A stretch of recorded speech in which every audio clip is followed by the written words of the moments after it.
Balang araw po sa atin lahat. Alden Richard, sinasakyan lang daw ang kasikatan ni Catherine Bernardo at hindi totoo na nililigawan niya ito.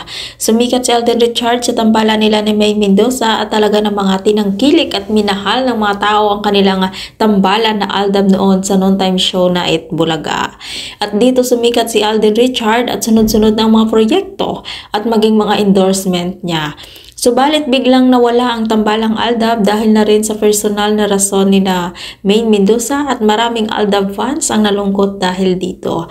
Sa kabila ng lahat, hindi nagbago ang pagmamahal ng tagahanga ni Alden Richard sa kanya kahit hindi na sila magkatambal ni May Mendoza.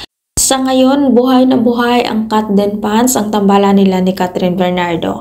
At maraming nagsasabi na tila ginagamit lamang ni Alden Richard ang kasikatan ni Catherine Bernardo at talaga ng mga kalat ng balita na nililigawan ni Alden Richard si Catherine Bernardo pero hindi daw ito totoo. Dahil gusto lamang i-hype ang kanilang tambalan ni Catherine dahil na rin sa gagawin nilang pelikula ngayong 2024. At baka magkaroon na rin ng part 2 ang movie nila na Hello, Love, Goodbye.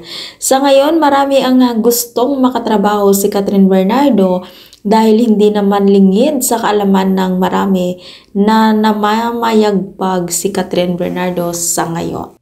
Kung ikaw ang tatanungin, naniniwala ka ba nga ginagamit lamang ni Alden Richard si Catherine Bernardo para mas lalo siyang sumikat? At kung ikaw hindi pa nakasubscribe ng aking channel, mag-subscribe ka na sa aking channel, Iris K. Velasco. Maraming salamat po at mapagpalang araw po sa ating lahat.